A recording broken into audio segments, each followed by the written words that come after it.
দিনে কটা হাৰহেন উপজিল মতি কোন কৰ্মে আবে আৰাধিব জগন্নাথ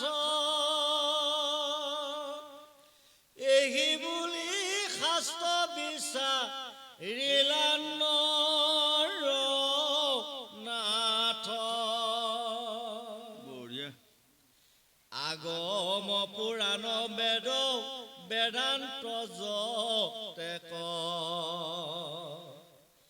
গুৰু মুখে জানিলন্ত তত্ত্ব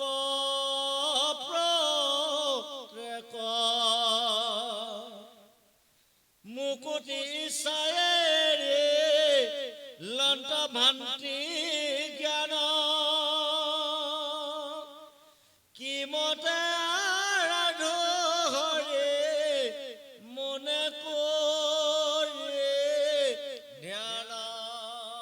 এতিয়া আজি ইন্দ্ৰদ্যুম্ন ৰজাৰ দিনে ৰাতিয়ে কেৱল চিন্তা আহিল ভগৱানৰ প্ৰতি ভগৱানে সত্য আমি সকলো অসত্য ভগৱন্তই সকলোতে সঁচা আমি সকলোতে মিছা গতিকে মই জগন্নাথক কি ধৰণে আৰাধিম এই বুলি তেওঁ শাস্ত্ৰ ভাগৱত চোৱাত লাগি গ'ল আগম নিগম পুৰাণ চোৱা লাগি গ'ল হয়নে গতিকে আমাক দেখুৱাই যে সেই লোকসকল যাৰ যিটো ক্ষমতা বল আছে তাক ভগৱন্তে ভাৰখন পেলাই দিয়ে এতিয়া আমাৰ মন কৰিবতো এখন ৰাইজৰ মাজতে যদি কিবা এটা ভাৰ খাঙি ল'বলগীয়া হয় যদি আমাৰ গোসাঁই যায় তেতিয়া বুঢ়াসকলে কি ক'ব এখেতক দি দে এমোন দি দে নিব পাৰিব আকৌ তাক অসজনে যদি যায় তেতিয়া আকৌ বুঢ়া কেইজনমানে কি ক'ব চপালা দেই এখেতে এমোন নিলে কষ্ট পাব হয়নে যেনেকৈ আমাৰ সমাজৰ এইবোৰ নীতি নিয়ম আছে ভগৱন্তৰো আছে যোনে যি মানে আয়ত্ব কৰিব পাৰে ভগৱন্তক তেনেকুৱা দায়িত্ব দিয়ে গতিকে ভগৱন্তৰ আগৰ যুগত কয় তুলাচনী এই তুলাচনীত তাৰমানে ইন্দ্ৰদ্যুম্ন ৰজা উঠি গ'ল পৰীক্ষাত উত্তীৰ্ণ হ'ল গতিকে তেওঁক আজি জগন্নাথ মন্দিৰ বনোৱাৰ দায়িত্ব দিব এক আৰু তেওঁ সদায় দিনে ৰাতি গুৰু মানিল সকলো গুৰু মানিল গুৰু আমাক কৈছে শাস্ত্ৰই কি গুৰু আদি গুৰু অনাদি গুৰু শিক্ষাগুৰু দীক্ষাগুৰু হয়নে হাত গুৰু বাট গুৰু আৰু বহুত আছে সেইবোৰ আমি যোৱা নাই কিন্তু চাৰিটা গুৰু আমাক লাগিব ল'ৰা ছোৱালী যুৱক যুৱতী প্ৰজন্মসকল আপোনালোকে জানি লওক চাৰি গুৰু তিনি শৰণ তেহে হ'ব আমাৰ জন্ম নিবাৰণ যেতিয়ালৈ এজন মানুহ চাৰিজন গুৰু নহ'ল যেতিয়া এজন মানুহ তিনিটা শৰণ নহ'ল সেই মানুহজনে কক বকাই মৰিলেও তেওঁ আত্মাক গতি দিব নোৱাৰে প্ৰথম গুৰু হ'ল পিতৃ মাতৃ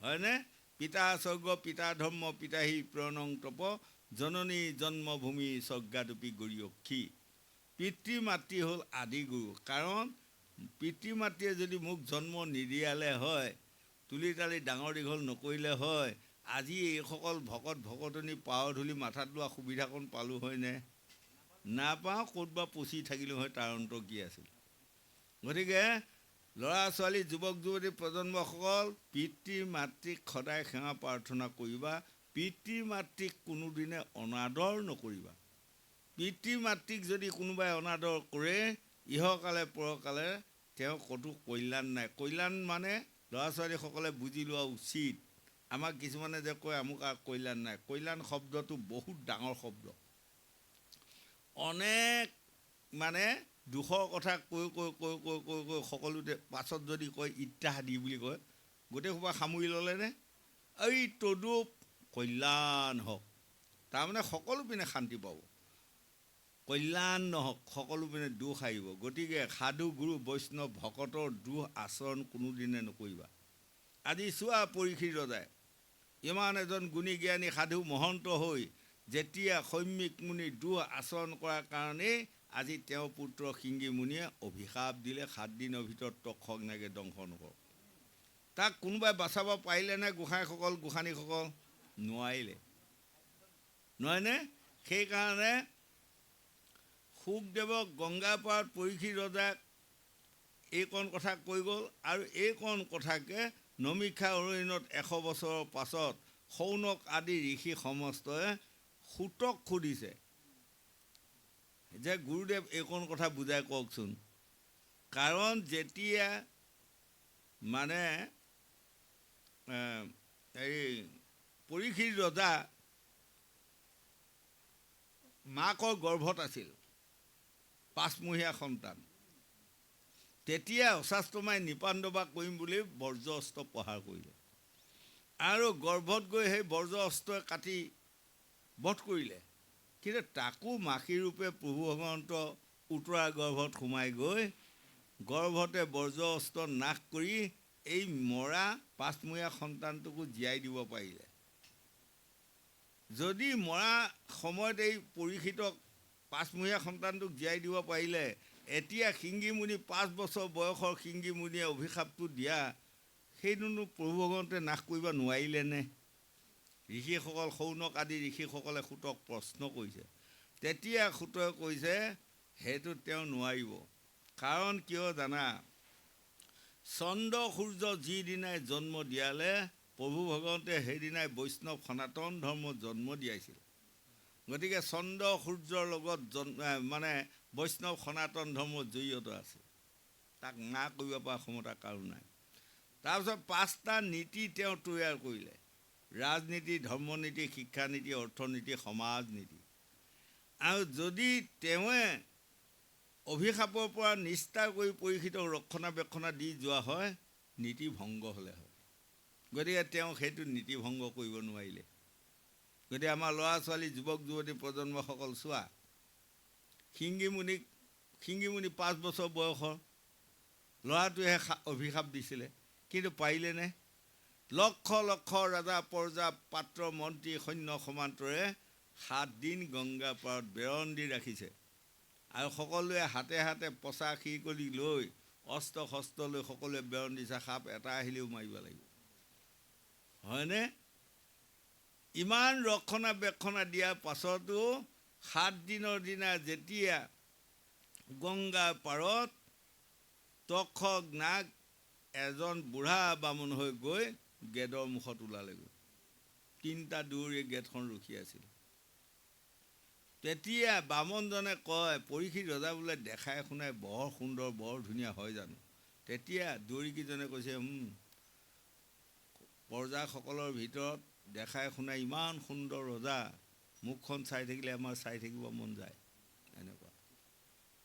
আকৌ সেই তক্ষক নাগে সুধিছে, পৰীক্ষিত ৰজা বোলে গোটেই কম বয়সৰ ল'ৰা হয় জানো? কৈছে গোটেই চেঙেলীয়া ল'ৰা, তেওঁ বৰ সৰুতে বিয়া পাতিছে, সৰু ল'ৰা। আৰু তেওঁক বোলে আজি 7 দিনৰ ভিতৰত তক্ষক নাগে দংশন কৰিব হয় জানো? কৈছে হয়, কিন্তু আৰু 2 দণ্ড পৰ বাকী আছে। এই 2 দণ্ড পৰ যদি আমি ৰাখি দিব পাৰোঁ, আমাৰ ৰজা বাচি গ'ল। কম যত্ন কৰিছেনে? হাজাৰ হাজাৰ সৈন্য সমান্ত টোপনি ক্ষতি কৰি একদম ৰক্ষণাবেক্ষণা দি আছে। এটা পিপৰ পৰুৱাও যাতে সভাস্থলীত যাব নোৱাৰে, বেং এটাও যাতে যাব নোৱাৰে, নহয়নে? এই তেতিয়া তক্ষক ৰূপী ব্ৰাহ্মণে ক'লে, মই পৰীক্ষিতৰ মুখখন চাব পৰা হৈ বৰ ভাল আছিল, মোক অকণমান যাব দিয়া। কৈছে পাত্ৰ মন্ত্ৰী বিনা অৰ্ডাৰত তোমাক তাত নিব নোৱাৰিম। এই তেতিয়া পাত্ৰ মন্ত্ৰী অৰ্ডাৰ বিচাৰ কৰিবৰ কাৰণে তক্ষক নাগ, বামন ৰূপী তক্ষক নাগক তাত বহুৱাই থৈ শিষ্য এজন গৈ মানে পাত্ৰ মন্ত্ৰী প্ৰজাসকলক সুধিলে, বিদেশী বামন এজন আহিছে, পৰীক্ষিত ৰজাক চাবা বৰ হাপা, যদি আপোনালোকে আনিবা দে আনো, আনিবা নিদে যদি নানো। পাত্ৰ মন্ত্ৰীসকলে গঠি মিঠি ক'লে, হেৰা বিপদৰ মাত আকালৰ ভাত, তাতকৈ আৰু ভাল সুখী বস্তু পৃথিৱীত একো নাই। গতিকে যোৱা লৈ আহা, হয়নে? সবা ৰৈয়া দেশ পাই আগ বঢ়াই নিলা,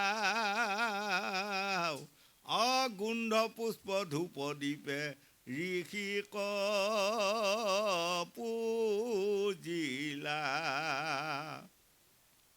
বসিবে আসনত দিলা ৰজাৰ আগত, ৰজাৰ আগত বহিবা দিয়াৰ লগে লগে ৰজাৰ মুখখন কোনোদিনেতো দেখা নাই, চাই মানে অবাক লাগিছে তক্ষক নাগ, বাপ ৰে বাপ, ইমান সুন্দৰ ল'ৰা, কি সতৰে খাম ইয়াক।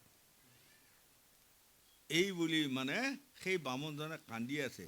সকলোৱে চাই অবাক লাগিছে, বাহ, বামুণজনক বহুৱাই দিয়াৰ লগে লগে ৰজাক চাই চৌ চৰাই দুই পিনে চকু পানী বৈ আছে। কিন্তু মই নাখালেওতো বিপদ। আৰু সাপটো কি ধৰণে দিছিল জানে? গোসাঁনীসকল কোনোৱে জানে, কোনোৱে নাজানে, বুজি ল'ব।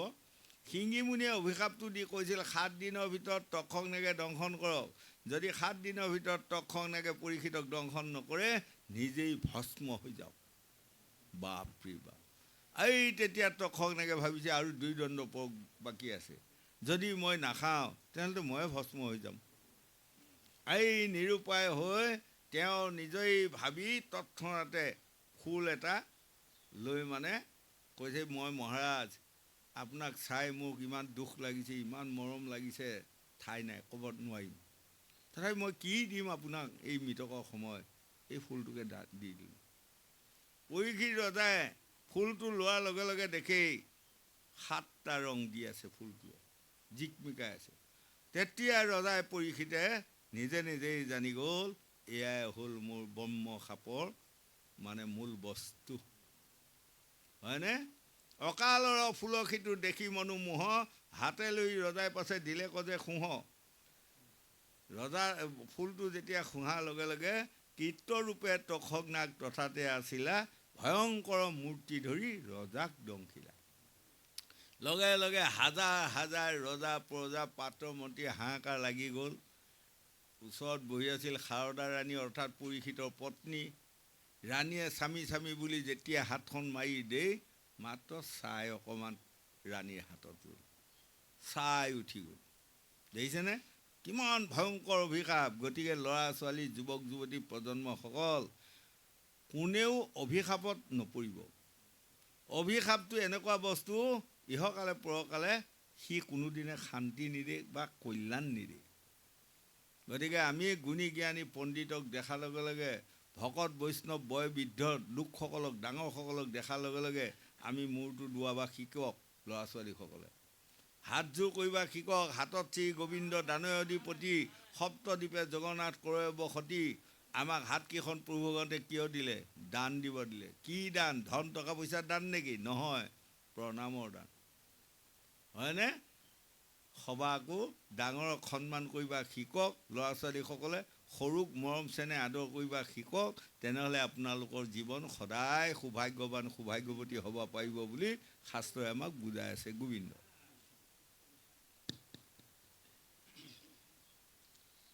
নাহি কে নিস্তাৰ আউৰ মাধৱ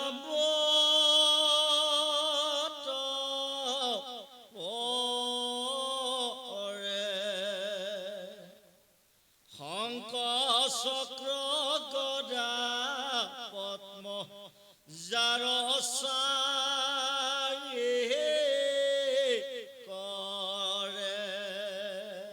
কৰে। পদ্ম পত সম চাৰু লোচন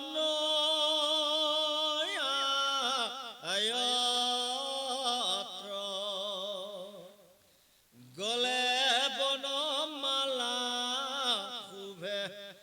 স্তম্ভ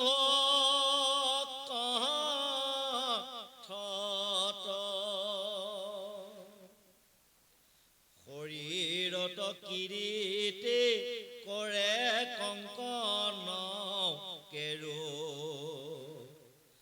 মকৰ কুণ্ডল জলে পাৱত নেপু, শ্যামল শৰীৰে পিত্ৰ বস্তে কৰে কান্তি,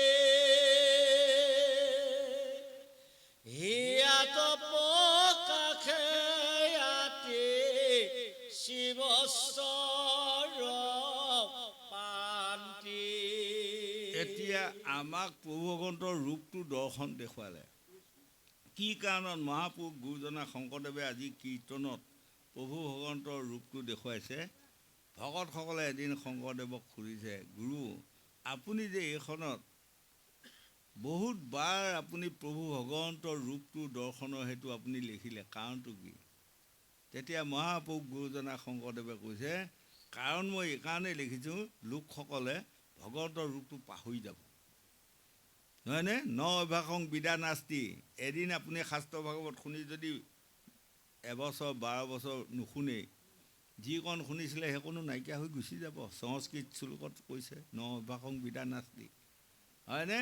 গতিকে মই বহুতবাৰ যে শাস্ত্ৰ ভাগৱতত লিখি আছোঁ, মহাপুৰুষ শংকৰদেৱে কৈছে, যাতে লোকসকলে শুনাৰ লগে লগে মনত পৰক, বাপৰি বাপ, প্ৰভু ভগৱন্তৰ শংখ চক্ৰ গদা পদ্ম 4খন হাত, তাকে কয় চতুৰ্ভুজ ৰূপ, নহয় বাৰু?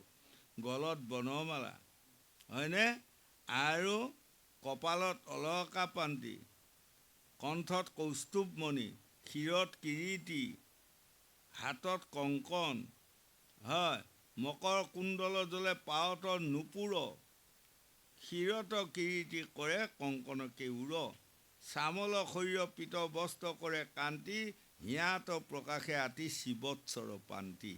এয়া হ'ল ভগৱন্তৰ ৰূপ। শুনাৰ লগে লগে আমাৰ মনত পৰি গ'ল, হয় দে, ভগৱান এনেকুৱা আছিল। যদি শাস্ত্ৰই ভাগৱতে প্ৰভু ভগৱন্তৰ ৰূপটো আমি নাপাওঁ, তেনেহ'লে আমিও পাহৰি যাম, হয়নে? এতিয়া মন কৰক, বুকত সুবৎস পান্তি, সুবৎস পান্তি মানে কি? আমাৰ বুকুখন সকলোৰে খাল, সেইখিনি জেগা, হয়নে বাৰু? আগতে খাল আছিল জানো গোসাঁই? নাই, সমান আছিল। যিদিনা নমিষা উৰৈনত 60,000 মুনিৰ মাজত বাদানুবাদ আহি গ'ল, কিছুমানে কৈছে ব্ৰহ্মাই শ্ৰেষ্ঠ, কিছুমানে কৈছে তোমালোকৰ কথা নামানোহে, শিৱৰ ওপৰত কোনো নাই। আকৌ তাৰে কিছুমানে কৈছে তোমালোকৰ কথা আমি নামানো, ভগৱান বিষ্ণুৰ ওপৰত কোনো নাই। কোনোৱে ব্ৰহ্মা ডাঙৰ, কোনোৱে শিৱ ডাঙৰ, কোনোৱে বিষ্ণু ডাঙৰ, বাদানুবাদ লাগি উঠা উঠি তৰ্ক পেচাল হৈ গ'ল। আগৰ যুগৰ ঋষিসকলৰ বৰ খং নহয়, হয়নে? প্ৰমাণ পাইছে, সেইকাৰণে খঙতে খাপে দেই, হয়। এতিয়া মন কৰিব, মই গোটেই অসমৰ বাহিৰতো আপোনাসকলৰ পাৱ ধূলি লৈ সদায় ঘূৰিয়ে আছোঁ। কেতিয়াবা এনেকুৱা মানে মন যায়গৈ নহয়, যাওঁতে ফুৰোঁতে ক'ৰবাত শতকৰা 2-এটা এনেকুৱা দৈছোঁ, এনেকুৱা মানে অমকত মানুহ পোৱা যায়, হয়নে? ক'বাও নোৱাৰে, আপুনি মাতিবাও নোৱাৰে, হয়। কিন্তু মনতে মোৰ আহে, এই আগৰ যুগৰ যিসকল ঋষিয়ে যে সাপ দিয়াৰ লগে লগে মৰি, তেনেকুৱা ঋষি কেইটামান ক'ৰবাত পোৱা হৈ লৈ আহিলোঁ হয়। এই অসমৰ ভিতৰত যিকেইটা অত্যাচাৰী শতকৰা 2-এটা যে আছে, হয়নে? ঠগ প্ৰবঞ্চনা অত্যাচাৰী কৰি যায় তাৰে মান সন্মান হানি কৰি ফুৰা কেইটামানক যদি কেইটামান ঋষিয়ে সাপ দি ভস্ম কৰিলে হয়, বাকীবোৰ এনেই ঠাণ্ডা হৈ গ'ল হয়, কিন্তু এতিয়া পোৱা নাযায়, হয়নে? এই তেতিয়া ভিগুমুনিয়ে উঠি ঋষিসকলক ক'লে, ৰবা, তোমালোকে যদি সাধাৰণ কথাতে যদি মাৰপিট লাগি যোৱা, কেইটামানে সোমবাৰী দাঙিয়ে ল'লে নহয়। বামুণ সোপা বৰ খংটো, এতিয়াও প্ৰমাণ কৰিব গোসাঁই। ক'ৰবাত পাই যদি বামুণৰ লগত ওলট পালট কৰাৰ লগে লগে খং আহে। ক'লে তোমালোকে যদি মাৰপিট লাগি যোৱা, চন্দ্ৰ সূৰ্য থাকালৈ কুশিয়াতি ৰ'ব, গতিকে তোমালোকে সকলোৱে বহি থাকা, মই যাম, যাই পেলাই আজি তিনিওজনকে প্ৰমাণ কৰি আহিম কোনজন শ্ৰেষ্ঠ, মই কম আহি সেইমতে। তেতিয়া সকলোৱে মানিলে, ভিগু মুনি বৰ ডাঙৰ মুনি, প্ৰথম সকলোৰে দাদা। প্ৰথমে গৈ ব্ৰহ্মাৰ ওচৰত গ'ল, ব্ৰহ্মাৰ পুত্ৰ। ব্ৰহ্মাই এনেধৰণে সমাজত বহি মানে আৰামত বহি কথা কৈ আছে, ধৰ্ম আলোচনী সভা। এই মানে ওচৰতে আৰু এখন আসন খালী হৈ আছে, মানে একেবাৰে ভিগু মুনি একে গপচত গ'ল আৰু যায় আৰু একদম চকীখনত বহি ঠেং পাক খুৱাই মানে ঠেং কপাই আছে। এতিয়া মন কৰিব, কিছুমান মানুহ অভ্যাস আছে নহয়নে? হয়নে? কিবাহত বহাৰ লগে লগে ঠেং পাক খুৱাই লৈ ভৰিখন জকাইয়ে থাকিব। এদিন পুতনিত ভাগৱত গাব যায়, ভাগৱতৰ পৰা উঠি গা পা ধুই এঘৰত চাহ তাহ খাবা গোসাঁনীয়ে মাতিলে, চোতালতে বহি আছে। তেওঁলোকৰ মানে বেঞ্চ আছে, হয়নে? 3-4জন বহিব পৰা বেঞ্চ দে, সেই বেঞ্চতে মই বহিছোঁ। তাৰ ওচৰতেতো এটা অকণমান আমাতকৈ ডেকা মানুহ, বাৰু বৰ ডেকাও নহয়, বিয়া বাৰু কৰা মানুহ বহিলে। বহিটো সি মানে একদম ভৰি কপোৱাত লাগিল, আৰু তেতিয়া মানে আমিও অলমাল লৈ থাকিব লাগে,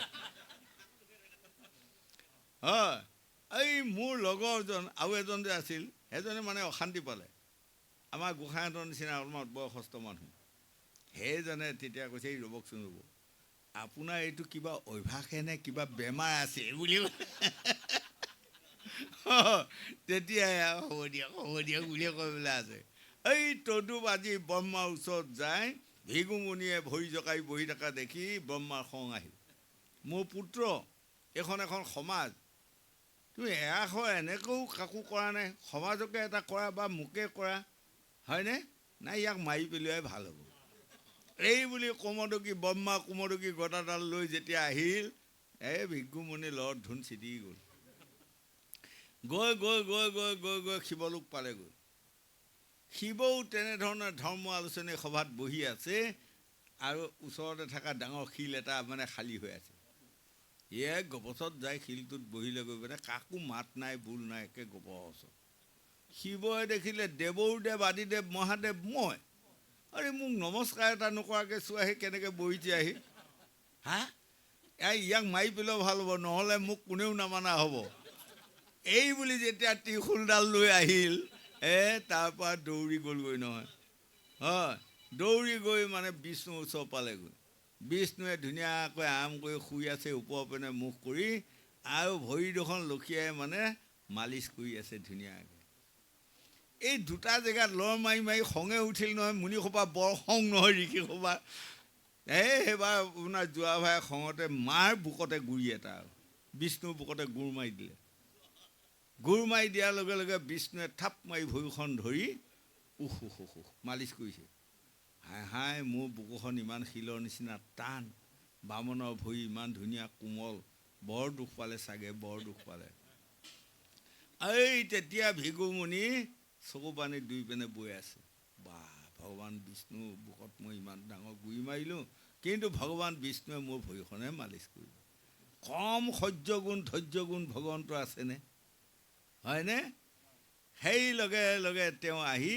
নমিষা অৰণ্যত ৬০,০০০ মুনিক কৈছে সৰ্বশ্ৰেষ্ঠ হ'ল বিষ্ণু হয় এই তেতিয়া সেই বিষ্ণু পুৰাণত সেইটো শ্লোক বনাইছে অম শান্তাকাৰং ভুজংগ শয়ানং পদ্মনাভং সুৰেশং বিশ্ব ধাৰং গগন সদৃশং মেঘবৰ্ণং শুভাগমং লক্ষ্মীকান্ত কমল নয়ন যোগী ধ্যান গম্যং বন্দে বিষ্ণু ভৱভয়হং সৰ্বলোকৈক নাথম সকলো অনন্ত কোটি লোকৰ ভিতৰত নাথ তেওঁৱে হয়নে সেইদিনাৰ পৰা মন কৰিব কৃষ্ণ বা বিষ্ণুৱে বুকুখনে এইখিনি খাল হোৱা নহয় আমাৰো সকলোৱে খাল হৈ গ'ল সেইদিনা এইটো কা গুৰ ভিগুমুনি গুৰ হয় আৰু প্ৰভু ভগৱন্তৰ সেইদিনাৰ পৰা সেই ভিগুমুনি যিটো গেৰুৱা পৰিছিলে সেই জেগাকণ কি ধুনীয়া মানে এটি যেনেকৈ তাজপাতৰ ভিতৰত ইস্কাবনৰ টিকটো আৰু ধৰক তেনেকৈ সেইকণ জেগা ধুনীয়া জুপজুপীয়া বগানো গতিকে তাৰ নাম হ'ল সুবৎস প্ৰান্তি হয় এই কথাখিনি আজি আমাৰ মানে মহাপুৰুষ গুৰুজনাই শংকৰদেৱৰ এইকণ বিশ্লেষণ কৰি ধুনীয়াকৈ লিখি থৈ গৈ আছে আৰু ক'ব গোবিন্দ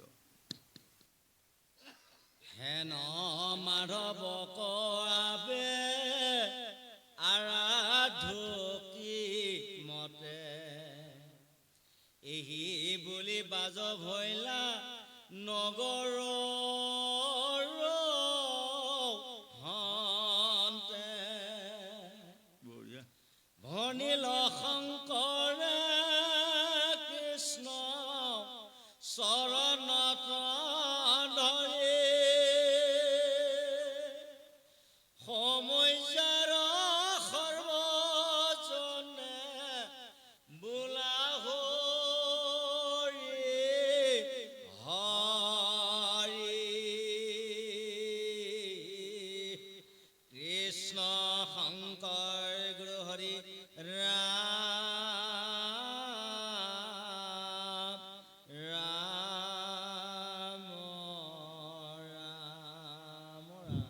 কৃষ্ণ এতিয়া আমাক দেখুৱালে এই আইধাটোত প্ৰভু ভগৱন্ত আকৌ দেখুৱালে মাথাত ময়ূৰ পাখি চোৱা কি ধুনীয়া হয়নে ময়ূৰ পাখিটো কিয় ল'বলগীয়া হ'ল প্ৰভু ভগৱন্তে সত্য যুগৰ পৰা ধৰি ময়ূৰ পাখিটো তেওঁ ল'বলগীয়া হ'ল বাক্যত, মানে বাক্য দিয়াত কাৰণে।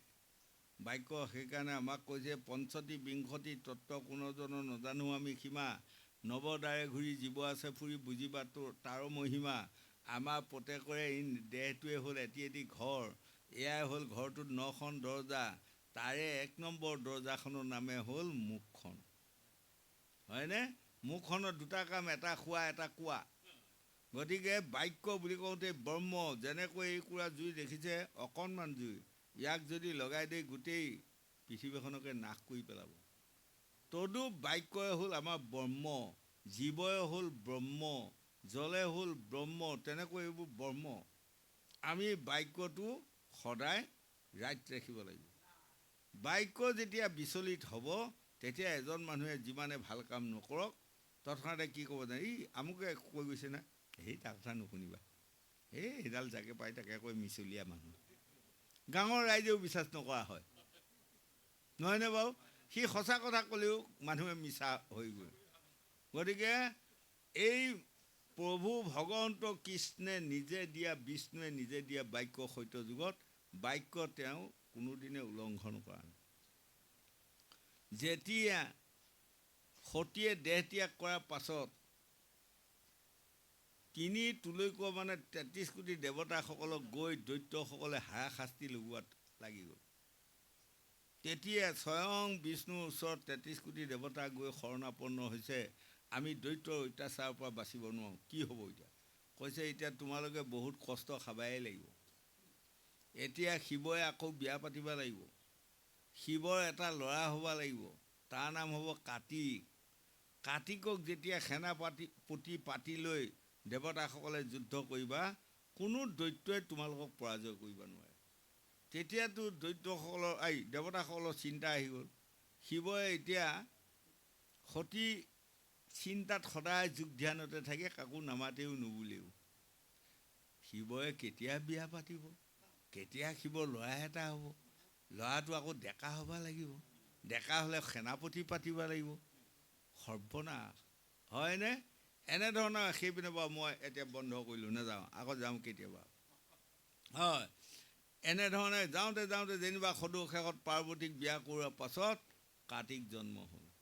কাৰ্তিক যেনিবা পাৰ্বতীক গৰ্ভজাত নহ'ল, কিন্তু মহাপুৰুষ মাধৱ শিৱৰ বীৰ্যৰ সৈতে জন্ম হ'ল। সিও এটা ডাঙৰ কাহিনী আছেই, আহিব ওলাব কম। এই তেতিয়া 33 কোটি দেৱতাৰ মাজত কাৰ্তিকক আজি বহুৱাই আছে। আজি অলপ পাছত মানে কাৰ্তিকক সেনাপতি পাতিব মাল্য দি। কিন্তু দেখাই শুনাই ইমানে সুন্দৰ, হয়নে? সেইকাৰণে মন কৰিবচোন, আপোনালোকৰ আমাৰ অসমত বৰকৈ নাই।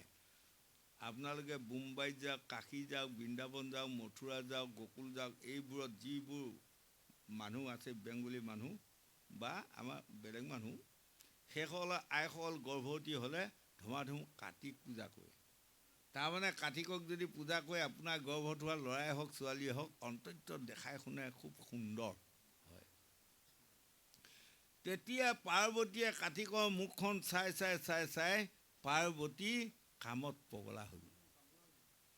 তেতিয়া লগে লগে পাৰ্বতীয়ে কাৰ্তিকক গৈ অলপ দূৰৰ পৰা যায়, কৈছে তুমি অলপ ওলাই আহা। কাৰ্তিক ওলাই আহিল। ওলাই অহাৰ লগে লগে ছাইডক লৈ যায়। কাৰ্তিকে কৈছে মাতা, কিয় মাতিলে? কৈছে মাতা নহয়, তোমাৰ ৰূপত মই বলীয়া হৈ গৈছোঁ, মোৰ কাম ভাৱ ইমান বলীয়া হৈছে, কাম ভাৱে তুমি শান্তি মোক দিবাই লাগিব আজি।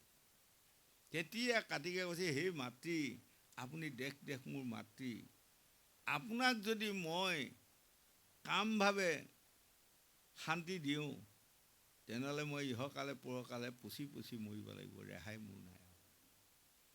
গতিকে মই ক্ষমা বিচাৰিছোঁ। বোলে ক্ষমা নহয়, মই সাপ দি ভস্ম কৰি দিম নহ'লে।